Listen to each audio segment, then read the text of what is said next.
চলো মহাপ্রভুকে অঙ্কন করব, মহাপ্রভুর স্বরূপটাকে আমরা অঙ্কন করব। সুরেশানং দুর্গ কে মহাপ্রভু? বললেন দেবতাদেরও আদি দেবগণ, ব্রহ্মাদি দেবগণেরও নির্ভয় স্থান গৌরচর। আপনার আমার না, সুরেশানং দুর্গ, দুর্গ মানে নির্ভয় স্থান, যেখানে গেলে আর কোন ভয় থাকে না, তাকে বলে দুর্গ, যেখানে দুর্গতি পৌঁছাতে পারে না। তো মানুষের কথা বাদ দিন, দেবতাদের কথা বাদ দিন, দেবতাদেরও আদিদেব ব্রহ্মাদি সুরেশ দেবগণেরও নির্ভয় স্থান গৌর চরণ। সুরেশানং দুর্গ, ব্রহ্মার নির্ভয় স্থান গৌর চরণ। এই জন্য তো বলছেন প্রভু, আমি তারপরে, ব্রহ্মাজি বলছেন আমি তারপরে তোমার লীলাকে উপলব্ধি করবার মতো প্রজ্ঞা আমার ছিল না। আমি মায়াবদ্ধ জীবের মতো তোমার ব্রজলীলাকে সংশয় সন্দেহ করে অপরাধী হয়েছিলাম। এই জন্য তোমার চরণ আশ্রয় নেওয়ার যোগ্যতা হারিয়েছি ভক্ত অপরাধে। আমি জানি তুমি করুণায় অবতীর্ণ হয়ে রাধার ভাবকান্তি নিয়ে যখন গৌর অবতারে যাবে, সেই সময় আমার নিবেদন তোমার চরণ ভজন করবার একটু সুযোগ দাও। তবে কথা দিচ্ছি, আমি কোনদিন আমার মাথা উঁচু করব না। হরিদাস ঠাকুর কখনো নিজের মাথা উঁচু করেন। ব্রহ্মা হয়ে মাথা উঁচু করে পরীক্ষা করতে গিয়ে ভুল করেছিলেন, অপরাধী হয়ে গেছিলেন। কিন্তু গৌর লীলার এমন মহিমা, সেই কৃষ্ণই গৌর হয়ে এলেন, অথচ হরিদাসকে এমন ভাবে আগলে রাখলেন যে সেই ব্রহ্মার অবতার হরিদাসের মধ্যে কোন অভিমান, অহংকার, মাথা উঁচু কোনদিন হয়নি। কৃষ্ণ অবতারে ব্রহ্মা অপরাধী হলো, গৌর অবতারে হরিদাস মহিমান্বিত হলো। কারণ কি? কৃষ্ণই তো গৌর হয়ে এলো, তো ওই লীলাতে ব্রহ্মা অপরাধ করলেন, গৌর লীলাতে সেই ব্রহ্মা হরিদাস হয়ে অপরাধ ভঞ্জন শুরু করলেন না, পৃথিবীতে দৈন্যের পরাকাষ্ঠা হয়ে দেখালেন। এর কারণ কি জানেন? এর কারণ হলো কৃষ্ণ গৌর হয়ে শুধু আসেননি, কৃষ্ণ শুধু গৌর হয়ে আসেননি। ব্রজলীলাতে, আমি গতদিন বলেছিলাম, ব্রজলীলাতে হৃদয় একটা, দেহ দুটি। রাধা কৃষ্ণ এক আত্মা, কিন্তু দেহ। ব্রজলীলাতে রাধা কৃষ্ণ দেহ দুটো, আত্মা বা হৃদয় একটা। কিন্তু গৌর লীলাতে দুটো দেহ এক, দুটি আত্মাও এক, হৃদয়ও এক, দুটি দেহ। কিছু বৈশিষ্ট্য আছে কিনা? ওখানে হৃদয় একটি কিন্তু দেহ দুটি, এখানে হৃদয় একটি দেহ একটি। কিছু বিশেষত্ব থাকবে তো গৌরের। শ্রীকৃষ্ণ বা অন্য অবতারের সাথে গৌর অবতারের পার্থক্য আছে। মহাপ্রভুর অবতার আর রাম কৃষ্ণ অবতার এক নয়, কারণ এক নয়, বৈশিষ্ট্য এক নয়। কেমন জানেন? ভগবানের অবতরণের মুখ্য কারণ হলো পাপী বা অসুরদের বিনাশ, আর মহাপ্রভুর অবতারের বৈশিষ্ট্য হলো পাপীর বিনাশ নয়, অসুরের বিনাশ নয়, তার পাপ এবং অসুরত্বকে বিনাশ করে তাকে ভক্ত তৈরি করে প্রেম দেওয়া। কিছু পার্থক্য আছে না গৌর এবং কৃষ্ণ অবতারে? এবে অস্ত্র না ধরিলা, প্রাণে কারো না মারিলা। তো কি করলে বলে? চিত্ত শুদ্ধি করিল সবারে। এই চিত্ত শুদ্ধিটা কারো দ্বারাই ইতিপূর্বে এভাবে হয়নি। শ্রীকৃষ্ণকেও জরাসন্ধ, কংস, পুতনা, অঘসুর কতজনকে বধ করতে হলো। রাম অবতারে কুম্ভকর্ণ, রাক্ষসগণ, রাবণকে বধ করতে হলো। নৃসিংহ অবতারে, নরসিংহ অবতারে হিরণ্যকশিপুরকেও বধ করতে হলো। কিন্তু মহাপ্রভু কাউকে বধ করেছেন দেখান? কাউকে বধ করেছেন মহাপ্রভু? আচ্ছা, এর কারণ কি? কৃষ্ণ যদি গৌর হয়ে আসে, এর কারণ কি? এর কারণ অন্যখানে। অন্যখানে হলো এই, একদিন রাধারানী বসে আছে, গোবিন্দ বলছেন, পতিতকে, পাপীকে তুমি কেন করুণা করো? খুব ধ্যান দিয়ে কথাটা শুনতে হবে।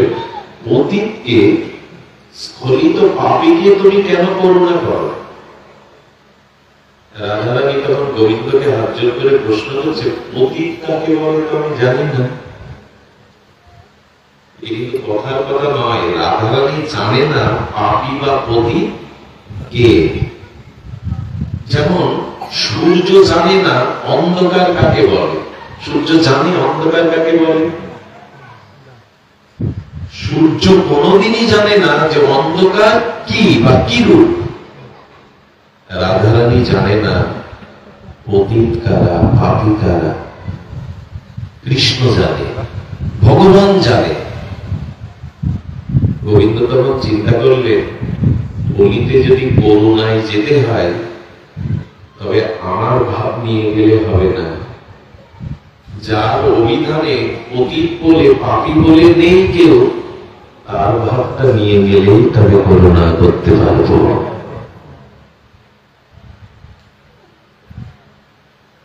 কি আশ্চর্য কথা! রাধারানী যাচ্ছেন, পায়ে কি একটা বেঁধে গেল। রাধারানী পেছন বেঁধে থাকে, বলছে, ললিতা আমার চরণে কি বেঁধে গেল? বলে, রাধে তোমাকে এক্ষুনি আবার স্নান করতে হবে, তিলক করতে হবে। কারণ সকালে গোষ্ঠের রাখালরা ছোট গোবৎসকে জ্বালাতন করছিল, বিদায় লাঠি দিয়ে একটা সিগালকে পিটিয়ে মেরেছে। সেই সিগালটা এখানে পড়ে আছে, আর তোমার পায়ে সেই মৃত শিবা বা সিগাল লেগে গেছে। তোমাকে আবার স্নান করে তিলক দিয়ে অভিসারে যেতে হবে। রাধারানী কি বললেন জানেন? আমার চরণ যার গায়ে লেগেছে, ভালো করে দেখ, ও শিবা হতে পারে না, সিগাল হতে পারে না, আমার কোন সখী পড়ে আছে ওর গায়ে। এই হলো করুণাময়ী করুণা। মৃত শ্রীগালকেও যে নিজের সখী ভাবতে পারে, তার হৃদয়ে তার করুণা কোথায়? কৃষ্ণের এটা নয়, ভগবানের এটা নয়। এই জন্য গোবিন্দ বললেন, রাধে তোমার হৃদয়টা, তোমার ভাবটা, হৃদয়ের যে ভাবটা, ওই যে পতিত জানো না, স্খলিত জানো না, সবাইকে কৃপা করো, ওই ভাবটা আমায় দাও। গৌর হতে গেলে, করুণায় অবতীর্ণ হতে গেলে তোমার ওই ভাবটা আমার দরকার। স্বয়ং ভগবানেরও কিছু দরকার আছে। স্বয়ং ভগবান পূর্ণ হলেও, সম্পূর্ণ হলেও দরকার আছে তার কিছু। এই জন্য তো তিনটে বাঞ্ছা করেছিলেন, কৈশন রাধা প্রেমা, কৈশন মধুরিমা, কৈশন সুখে তিহ।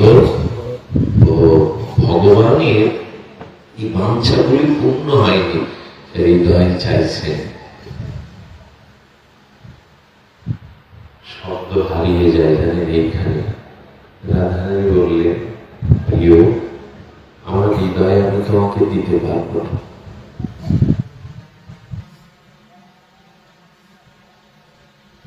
আমার হৃদয়, আমার ভাব আমি তোমাকে দিতে পারবো। কেন? যে 10 কেজি বইতে পারে তার মাথার উপরে 20 কেজি দেওয়া উচিত না। তুমি জানো আমার এই ভাব যদি তোমায় দেই,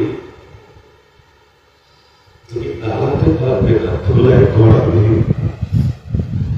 তুমি হাসি ভুলে গিয়ে তোমার নয়নে অশ্রু রাশি বইবে।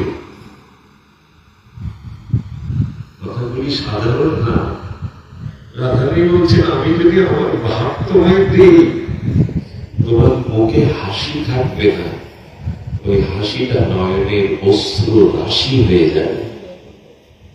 তুমি দাঁড়াতে পারবে না, তুমি ধুলায় গড়াগড়ি দেবে, তুমি সুখী হতে পারবে না, তুমি বিরহ ব্যথায় সারাটি জীবন কাঁদবে। আমি কি করে ওই ভাবটা তোমায় দেই যে তুমি সারা জীবন কাঁদো, তুমি সারা জীবন ধুলায় লুটাও? এই ভাব তো আমি তোমাকে দিতে পারি না। রাধারানীর চরণটা গোবিন্দ হাতে নিয়ে বলছেন, আমি তোমার কাছে ঋণী, সেই ঋণ শোধ করবার একটা সুযোগ দাও। আমার জন্য তোমরা দেহ ধর্ম, কুল ধর্ম, বেদ ধর্ম, আত্মসুখ সব জলাঞ্জলি দিয়েছ।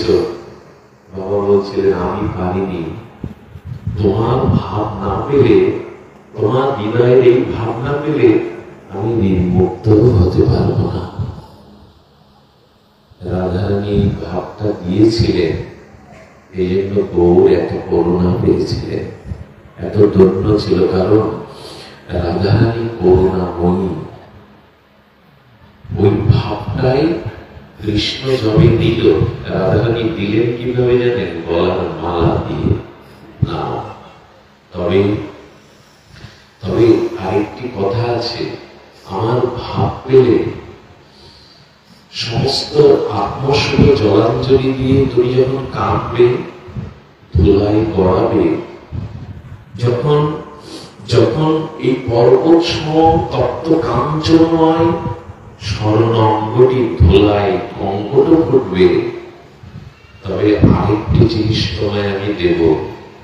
আমি শুধু ভাব দেব না, আমার অঙ্গ, আমার কান্তি তোমাকে দেব। কারণ আমি চাই ব্যথা লাগে, কঙ্কট বিদীর্ণ হয়, আমার অঙ্গে ফুটুক, যেন তোমার অঙ্গে না ফুটে।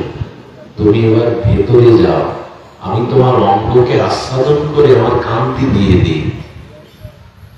রাধারানী গোবিন্দকে গৌর করছেন, তখনও করো না যে আমার অঙ্গটা বাইরে থাকো, তুমি ভেতরে থাকো। অন্ত কৃষ্ণ বাইরে, বহি গৌর। আর ধুলায় যখন লোটাবে, আমার অঙ্গে ব্যথাটা লাগুক।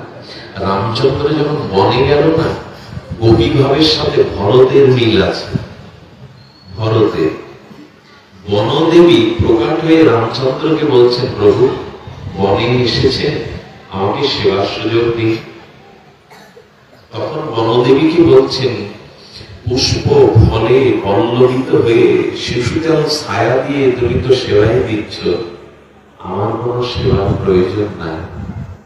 তবে তোমার কাছে আমার একটা সেবা চাইবার আছে। বনদেবী বলছে, প্রভু বলুন। আমার ভরত আসবে আমার কাছে, তো যদি সেবা করতে চাও, তবে ভরত যে পথে আসবে ওই পথের কাকড়গুলো পরিষ্কার করে দাও। বনদেবী বললেন, আপনার আসার সময় তো আপনি এই সেবা চাননি। আপনি যখন বনে গমন করছেন, আমাকে তো আদেশ দিতে পারতেন পথের কাকড়গুলো সরিয়ে দিতে। আপনি কাটা বিদীর্ণ হয়ে কাপড় ফুটিয়ে আর পাদুকা শূন্য পায়ে এলেন, ভরতের বেলায় পরিষ্কার করতে বলছেন কেন? রামচন্দ্রের চোখে জল, সজল নয়নে বললে, আমার চরণে ব্যথা লাগে লাগুক, আমার পায়ে কাটায় বিদ্ধ হোক, কিন্তু আমার কোন ভক্তের পায়ে ব্যথা লাগুক, কাটা পড়ুক, এটা আমি চাই না।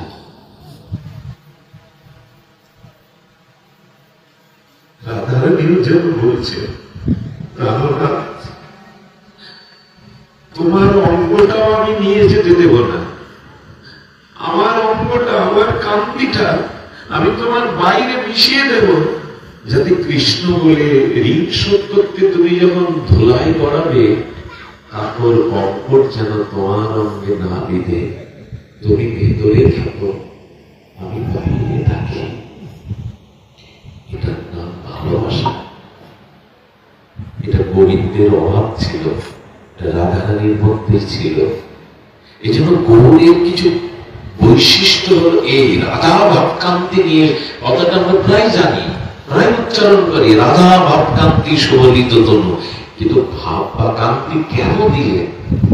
আচ্ছা, তখন প্রশ্ন হচ্ছে, বনদেবী, হে প্রভু, আচ্ছা ভরত রাজকুমার বীর, তার পায়ে সামান্য একটু কাটা পড়লে সে সহ্য করতে পারবে না, তো কেমন দশরথ পুত্র, কেমন বীর সে? প্রশ্ন বোঝা যায়। বনদেবী বলছেন, ভরতের পায়ে কঙ্কর বিদীর্ণ হলে ব্যথা পাবে, তা ভরত কি শিশু? রাজকুমার বীর, তার পায়ে ছোট্ট একটা কাটা পড়লে সে কাটার ব্যথা সহ্য করতে পারবে না। ভরত কাটার ব্যথা কেন, পর্বতের ব্যথাও ধারণ করতে পারে, কিন্তু ভরতের পায়ে যখন কাটা বিদীর্ণ হবে, তখন ওটা ভরতের লাগবে না। ভরত ভাববে, আমার জন্যই প্রভু এই পথে যেতে গিয়ে প্রভুর পায়ে কাটা বিদীর্ণ হয়ে প্রভুর চরণে ব্যথা লেগেছে। ওর পায়ের যন্ত্রণাটা তখন ওর উপলব্ধি হবে না, ও আমার চরণের কথা ভেবে বসে কাঁদবে। রাধারানীও ভাবছেন, তুমি ধুলাই যখন গড়াবে, হা কৃষ্ণ বলে কবি ভাবে যখন কি গড়াবে, মহাপ্রভু মাঝরাতে উঠেছেন। আরে মাঝরাতে সমুদ্র গিয়ে আর কৃষ্ণ ভাবে সমুদ্রে ঝাঁপ দিয়ে দিয়েছেন। একটা মানুষ সমুদ্রে ইচ্ছা করে ঝাঁপ দেয়? রাধা বিরহ, গোপী বিরহ ঝাঁপ দিয়েছেন সমুদ্রে। ধীবরের চালে গিয়ে করুণাকে সূর্য মন্দিরের কাছে জেলের চালেতে গিয়ে উঠেছেন। এই ভাবটা কে দিল? এই ভাবটা রাধারানী দিয়েছেন। এরকম কারণ হলো, করুণা চিত্তে করতে গেলে, কৃপা করতে গেলে রাধারানীর ভাব নিতেই হবে। আমি বহুবার বলেছি, করুণাময়ী করুণা কেমন জানে? এক পাঞ্জাবের যুবক, এক পাঞ্জাবি যুবক খুব সুন্দরী যৌবনাবতী রূপসীকে বিয়ে করেছিল। বিয়ের 1 বছরের মাথায় করোনাক্রমে যুবতী আত্মহত্যা করে। আর স্ত্রীর প্রতি অতিরিক্ত মোহ থাকায় সে স্ত্রী মোহে তার স্মৃতিশক্তি লোপ পায়। উন্মাদ হয়ে সে নগরে নগরে আর ঘুরে বেড়ায়। তার মুখে একটাই শব্দ, তার স্ত্রীর নাম ছিল কিশোরী। হা কিশোরী, তুমি কোথায়? আমাদের বোধাটা একজন স্ত্রী হারিয়ে কিছুদিন উন্মাদ হয়ে গেছিল। তিনি কি লিখতেন জানেন? শীষ দিয়ে লিখতেন ললিতা। তার স্ত্রীর নাম ছিল, সব দেয়ালে সবখানে খড়ি নিয়ে ললিতা লিখতেন। একেবারে আবেশ মোহ। তো ও ঘুরতে ঘুরতে কোন সৌভাগ্য ঘটনাক্রমে বর্ষণা এক ব্রজবাসীর বারান্দায় রাত্রে ঘুমিয়েছে। আর মধ্যরাত্রে স্ত্রীর মোহেতে আবার সেই ক্রন্দন, হা কিশোরী তুমি কোথায়? হা কিশোরী তুমি কোথায়? রাধারানী নিত্য অভিসারিকা হয়ে নিত্য প্রেষ্ট সখীদের নিয়ে যাচ্ছিলেন নিত্য অভিসারিকায়। রাধারানী দাঁড়িয়ে গেলেন। রাধারানী কানটা খাড়া করে কার যেন ক্রন্দন শুনছেন, নিবেদন শুনছেন। ললিতা বলছে, রাধে দাঁড়িয়ে পড়লি? লীলা অভিসারিকার সময় হয়ে যাচ্ছে, চল লীলায় চল। রাধারানী বললেন, শুনতে পাচ্ছিস ললিতা, এ যেন সর্বহারা হয়ে হৃদয়ের বিরহ ক্রন্দনে ডাকছে, হা কিশোরী তোর কথা। ললিতা বলছে, পোড়ার মুখে, আরে ও বউহারা উন্মাদ পাগল, ওর স্ত্রীকে ডাকছে, তোকে না। আচ্ছা, একটা প্রশ্নের উত্তর দিন তো, রাধারানী জানছে না ও কাকে ডাকছে? রাধারানী জানে না? এ তো আগেই বলেছি, সূর্য যেমন অন্ধকার দেখে না, রাধারানী করুণা ছাড়া, কৃপা ছাড়া অন্য কিছু দেখে না। রাধারানী তখন বলছেন, ও কাকে ডাকছে তোরা যাই শুনিস, আমার হৃদয় বলছে যেন সব হারিয়ে ও আমাকে ডাকছে। বউহারা উন্মাদ যুবক নিজের বিরহে স্ত্রীকে ডাকছে, সর্বজ্ঞা রাধারানী সে বলছে ও আমায় ডাকছে। এই করুণা কারো আছে? একবার বলুন আমায়, আছে কি? নেই। মহাপ্রভু মহাপ্রভু বলছি আমরা, মহাপ্রভু এই করুণাটা কোথায় পেল? কৃষ্ণ এই করুণাটা কোথায় পেল? রাধারানী তাকে দিয়েছিলেন ভাব,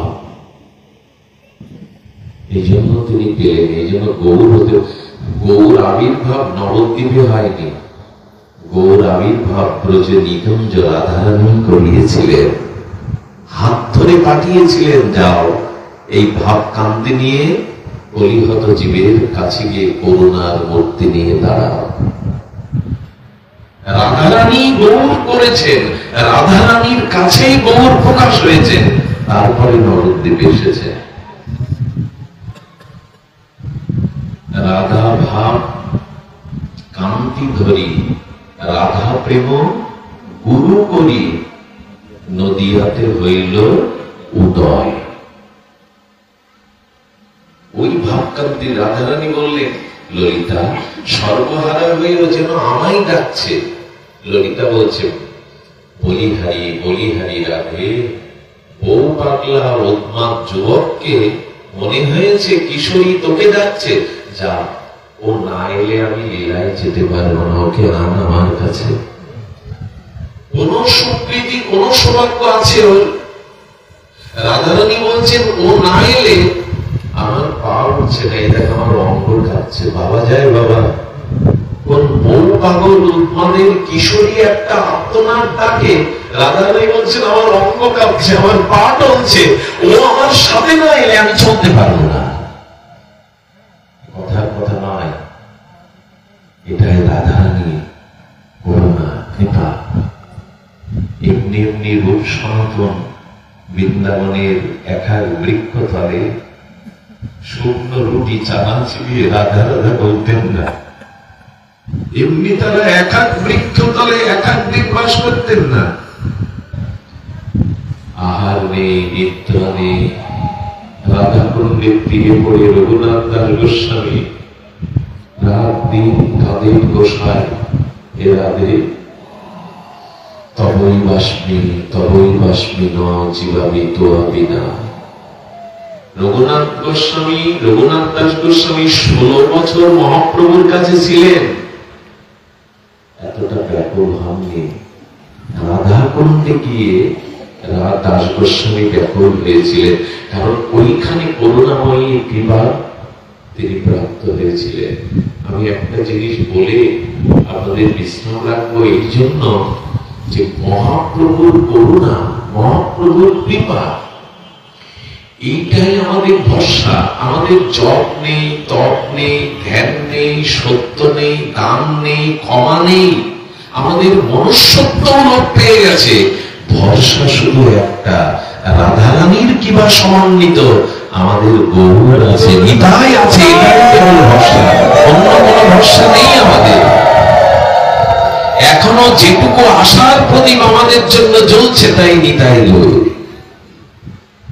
পতিত পাষাণ্ডী দুরমতি অতি প্রাণে না মারিল কারে, হরিনাম দিয়া হৃদয় সদিল যাচি গিয়া ঘরে ঘরে।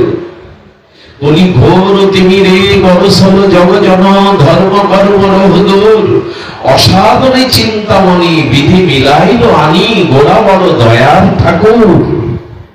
সাধনে আনতে হয়নি আমাদের, অসাধনে চিন্তামণি বিধি মিলাইল আনি। গৌর বাবাটা সাধনার কাজ নয়, উনি করুণা করে মিলিয়েছে।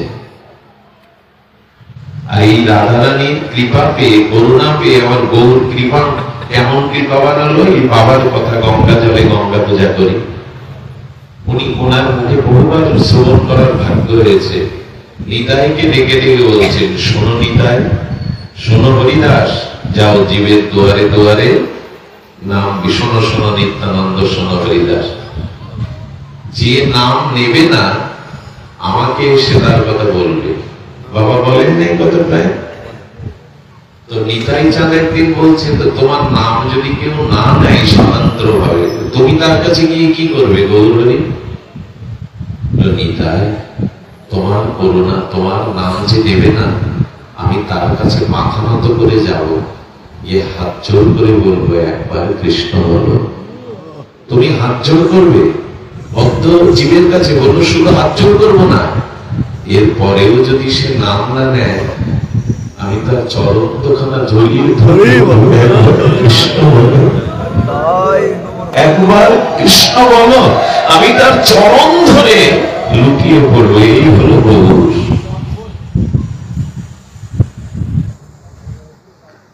এই হলো গৌর করুণা। এই জন্য আমরা সুরেশানাম দুর্গম, বর্তমান এই কাল কবলিত সংসারে আমরা কেউ নিরাপদ নয়। একমাত্র নির্ভয় স্থান গৌর জল। পুতনাকে দেখে কৃষ্ণ বলেছিল, আমি যদি তোর দিকে তাকাই তোকে কৃপা করতে পারবো না, তোর যা অপরাধ, তাতে অপরাধ যদি আমি দেখি তোকে করুণা করতে। এই জন্য পুতনা বলে দিলে কৃষ্ণ চোখ বন্ধ করে লেগেছিল। গৌর হরি বললেন, আমি তোমার পেছনের অপরাধ বিবেচনা করব না, একবার শুধু প্রাণ খুলে হা কৃষ্ণ বলো, আমি তোমার হয়ে যাব। একবার দিনান্তে নিতাই বলো, আমি তোমার হয়ে যাবে, তারই প্রতিজ্ঞা। কিন্তু অলসতা, আমাদের দুর্দৈব, আমাদের কর্মফল, গৌর বলাও হলো না, নিতাই বলাও হলো না, কৃষ্ণ বলাও হলো না। বললাম শুধু সংসারের কথা, বললাম শুধু নিজের কথা। একবার বলে দেখো, আজকের এই তিথিতে মহাপ্রভুর কাছে আসুন, একটা জিনিস চাই। প্রভু, তোমার চোখের জল গম্ভীরা থেকে খাল হয়ে গিয়েছিল, তোমার চোখের জলে মাটি ভেঙে খাল হয়ে গিয়েছিল, আমরা ওটা পারবো না। তবে আজকের তিথিতে তোমার চরণে একটা নিবেদন, একটা আবেদন, একটা বিজ্ঞপ্তি, যেন গৌর বললে, নিতাই বললে, কৃষ্ণ বললে আমাদের চোখেও দুটোটা জল আসে, এইটা তুমি দাও, এটা তুমি দাও। গৌরাঙ্গ বলিতে হবে পুলক শরীর, হরি হরিতে বলিতে নয়নে বহেনি। যদি বলেন আবেগ দেখাচ্ছ, চোখের জলে শ্রোতাদের মাথাচ্ছ না, এই প্রার্থনাটা আজকের দিনে মহাপ্রভুর চরণে জানাবেন। যেন কৃষ্ণ বললে চোখের দুটোটা অস্ত্র ধরে। অনেক ভারী হয়ে গেছে আমাদের হৃদয়, জানে, অনেক কঠিন হয়ে গেছে। আচ্ছা বাবা, ময়লা কাপড়ে, ময়লা বস্ত্রতে সাবান ঘষবেন, বস্ত্রের কাপড় পরিষ্কার হবে না। আর একটা জিনিসের অপেক্ষা আছে, ওতে জলের ব্যবহার করতে হবে। আচ্ছা, ডিটারজেন্ট বা সাবান দিয়ে কাপড়ের ময়লা দূর, এটা সবার জানা, কিন্তু জল না দিয়ে কি শুধু সাবান কাপড়ে রাখলে পরিষ্কার হয়? চোখের জলে ভগবানকে ডাকলে পরিষ্কার হয়, হৃদয় ধুয়ে যায়। তুমি কেঁদে খাল তৈরি করেছো, নালা তৈরি করেছো, এই গোপী চন্দন কোথা থেকে বলে জানেন? গোপীরা কৃষ্ণ লীলায় কাঁদতে কাঁদতে ওদের চোখের জল ব্রজ রেণুর উপরে, ধুলির উপরে পড়েছিল। আর ওই ধুলি পরমাত্ম যখন হয়ে গেল, তখন কেহ কেহ ওই চোখের জলে গোপীর বিরহস্ত্র ব্রজ ধুলিকে অঙ্গে মাখতে লাগলো, যেন আমাদের মতো তোমাদের চোখের জল আসে গোবিন্দ বলতে। মহাপ্রভু হলো নির্ভয় স্থান। সুরেশানাং দুর্গম গতি রতি শয়ন উপনিষদনা, এটি বলে বিশ্রাম। এই যে জল উপনিষদ দেখছেন, ব্রহ্মসূত্র উপনিষদ, এই উপনিষদের একমাত্র গতিপথ গৌরচরণ। সুরেশানাং দুর্গম গতিরতি শয়ন উপনিষদনা। উপনিষদ নিখিল বেদান্ত উপনিষদ ব্রহ্মসূত্রের গতি গৌরের দিকে। এই জন্য একটা কথা বলি, চারি বেদ ষড়দর্শন পড়িয়াছে যেই জন, সে যদি গৌরাঙ্গ নাহি ভজে। চারি বেদ ষড়দর্শন পড়িয়াছে যেই জন, সে যদি গৌরাঙ্গ নাহি ভজে। বিধাতার অধ্যয়ন লোচন বিহীন জন, অন্ধের দর্পণ কিবা কাজে। যে গৌর চরণ আশ্রয় করল না, গৌর ভজন করল না, সে যদি চারি বেদ ষড়দর্শনে পণ্ডিত্য অর্জন করে, তার অধ্যয়ন বৃথা। কোন সুন্দরী রমণী যদি আয়নার সামনে দাঁড়ায়, ওই আয়নার সামনে সুন্দরী রমণীর কাজে লাগবে না যদি রমণী অন্ধ হয়। অন্ধ সুন্দরীর সামনে আয়না ধরে লাভ আছে?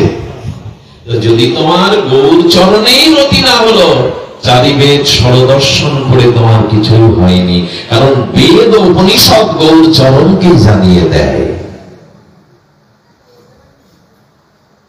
আর কি বলছেন? মুনিনাং সর্বস্বং প্রণত পটলীনাং মধুরিমা। সমস্ত বনশীল মণিগণের সর্বস্ব ধন আমার গৌর। মণিগণের সর্বস্ব ধন আমার গৌর চরণ। মননশীল মণিগণের সর্বস্ব ধন আমার গৌর। প্রণত পটলীনাং মধুরিমা। আর যদি কেউ যুগল মাধুর্য, ব্রজের মাধুর্য, যুগল উন্নত উজ্জ্বল রস প্রেমের মাধুর্য আস্বাদন করতে যাও, তবে গৌর বুঝতে হবে, নিতাই বুঝতে হবে, না হলে পাবে না। এই জন্য সতী নারীর পতি ছাড়া যেমন, তার অর্থ থেকেও, সম্পদ থেকেও, রূপ থেকেও যেমন পতি না থাকলে সতী নারীর মূল্য আছে কি গো? যদি পতি না থাকে, তো তার সম্পদ থেকে, যৌবন থেকে কি হবে? তো গৌরচন্দ্র যার জীবনে পতি হয়নি, তার বেদের জ্ঞান, শাস্ত্র জ্ঞান, মহিমা থেকে কি হবে? কিছু হবে না। এই জন্য উপনিষদের প্রতিপদ গৌরচরণ। মণিদের সর্বস্ব ধন আর গৌরচরণ। আর কি হয়েছে জানেন? আর বলেছেন প্রণত পটলীনাং মধুরিণা বিনির্যস্য প্রেম্ণ নিখিল পশুপালাম বোঝাও। আরে গৌরের কথা কি বলবো? বাঘকেও যে, বনের বাঘকেও যে প্রেমে নাচাতে পারে, বাঘ আর হরিণকে যে চুম্বন করাতে পারে, সাপগুলোকেও যে নাচাতে পারে, সেই প্রেমের পরিসীমা কত দূর। বনের বাঘকেও তুমি প্রেম দেওয়াবে? শুধু প্রেম না, মহাপ্রভুর প্রেম পেয়ে বাঘগুলো আর হিংসা করেনি, প্রাণী হত্যা করে শিকার করে খায়নি। মহাপ্রভুর বৃন্দাবনের যাওয়ার পথে বাঘগুলো মাসাধিক কাল ওই দিকে চোখের জল ঝরাতে ঝরাতে ব্যাঘ্রের জৈব কোষ ছেড়ে তারা মহাপ্রভুর নিত্যধামে চলে গিয়েছিল। হিংসা তাদের জীবনে হয়নি। তো বাঘকেও যিনি প্রেম দিতে পারেন, আমার কি মনে হয় জানেন? আমার ভিতরে আজকের দিনটা একটু আবেগ কাজ করে বেশি। গৌর আবির্ভাবের দিনে আমি একটু আবেগ প্রমাণ হয়ে যায়। সেটা হলো, বনের বাঘ প্রেম নিয়ে নাচলো, কাঁদলো, আমার শুধু প্রেম হলো না গৌরকে। বনের ব্যাঘ্রের হলো, আমার হলো। প্রভু তুমি বাঘকেও প্রেম দিয়েছ, বাঘকেও নাচিয়েছ, বাক্যেও কাঁদিয়েছ, ব্যগ্র হিংসা বলে দেহ ছেড়ে দিয়ে তোমার নিত্যধামে চলে গেছো। বাঘের হলো, আমার হলো না কেন? হলো না একটু আগে উনি বলছিলেন আমার দৈন্য নেই, আমার দীনতা নেই, আমার অভিমান আছে। গৌর প্রেম তারাই পাবে যারা কাঙাল। এই রাস্তায় যেতে গিয়ে চিনির গাড়ি উল্টে গেলে, ওই চিনির বস্তা ছিঁড়ে রাস্তায় পড়ে গেলে কোটিপতিরা ধনীরা আনতে যায় না, কাঙালরা থালাবাটি নিয়ে যায়। গৌর বললেন আমার প্রেম আমি রাস্তাঘাটে ছড়িয়ে দিয়ে এসছি, কাঙালরাই লুটে লুটে পাবে, অভিমানীরা পাবে না। আপনারা পাবেন কেন জানেন? এর মধ্যে অনেক শিক্ষিত জ্ঞানী অনেক মানুষ আছেন, কিন্তু আজ মাটিতে নেমে গেছেন, এখানে মাটিতে বসেছেন। আমাকে বললেন যারা কাঙাল হতে পারে তারাই আমার প্রেম পাবে, অভিমানীরা পাবে না। এই জন্য তো এমন প্রেম যা বাঘ পেল, বনের হিংস্র জন্তু পেল, আমি পাচ্ছি না, কারণ আমার অভিমান কোথায় লুকিয়ে আছে। আসুন অভিমান জলাঞ্জলির দিন আজ, আর মহাপ্রভুর কাছে একটু চোখের জল ধার করে চেয়ে নেওয়ার দিন আজ, যেন গৌরাঙ্গ বলতে আমার দেহ পুলকিত হয়, যেন কৃষ্ণ বললে আমার চোখে দুটা প্রেমাস্ত্র আসে। সবশেষে এইটুকু বলি, এই যে চোখের জলের কথা বলছি না, এটা আবেগ ভাববেন না। মহাপ্রভু শান্তি করে অদ্বৈত ভবনে সন্ন্যাসের পর 10 দিন ছিলেন। এরপর যখন গৌর চলে যাচ্ছে, তখন দেখছে আকাশ কাঁপছে, বৃক্ষ কাঁপছে, বাতাস কাঁপছে, পাখিগুলো কাঁপছে, সমস্ত নবদ্বীপ শান্তিপুর বিরহ শোকে কাতর। কিন্তু অদ্বৈত আচার্য বুকে হাত দিয়ে দেখছে আমার গৌর চিরদিনের মতো নবদ্বীপ বিদায় নিচ্ছে, আমার চোখে জল নেই কেন? আমি কেন কাঁদতে পারছি না? আমি কেন কাঁদতে পারছি না? অদ্বৈত প্রভু কি করলেন জানেন? দৌড়ে ছুটে গিয়ে দুহাত প্রসারিত করে মহাপ্রভুর সামনে বাধা দিয়ে বলছে দাঁড়াও। গৌর বলি দাঁড়া, আর পেছনে দেখো না অদ্বৈত, আর পেছনে দেখো না, আমি আর কোনদিন নবদ্বীপ জন্মভূমিকে ফিরে দেখতে পারবো না। বলেন যাওয়ার আগে একটা জিনিসের উত্তর দিয়ে যাবে, তোমার বিরহে তোমার শোকে বৃক্ষ লতা পাতা গাভীগণ পশু পাখিগণ নবদ্বীপের সবাই কাঁদছে, কিন্তু তোমার বিদায়ে আমার চোখে কেন দুটা অশ্রু নাই? আমি কেন কাঁদতে পারছি না? জবাবটা মহাপ্রভু ওনার 19 বস্ত্র দেখাচ্ছে। অদ্বৈত এখানে একটা গিফট দেওয়া আছে, দেখেছো? আচার্য তুমি গৌরা না, আমাকে তো তুমি এনেছো কেঁদে কেঁদে। আমার যাওয়ার পরে গৌর ভক্তদের প্রাণে কে বাঁচাবে?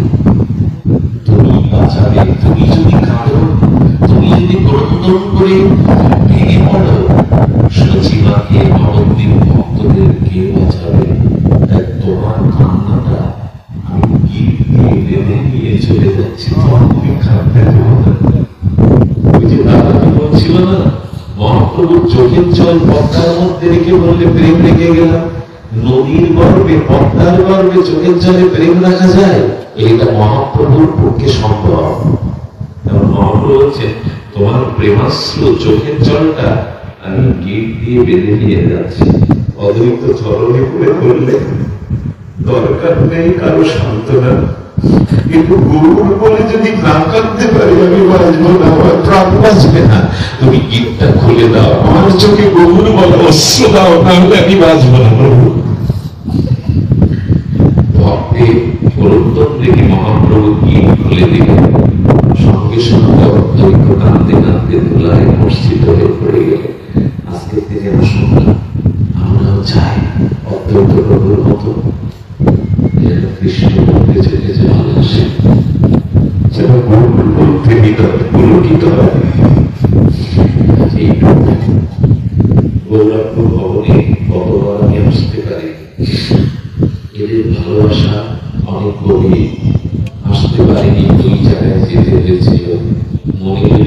কষ্ট নিয়ে থাকে, হাত জোর করে ক্ষমা চাইছি, যেন ক্ষমা করে দেন। এই জন্য আজকের দিনে আসার মূল কারণ গৌরাঙ্গ ভবনে সাধু মহিমা, সাধু আনুগত্য, সাধু সেবা একটা মহিমা এই বাড়ির মানুষদের মধ্যে আমরা দেখেছি। দেখেছেন নির্মল দাদাজি, দেখেছেন বিশ্ববন্দিত মুরারিমোহন বাবা, কতজন না এখানে এসেছেন।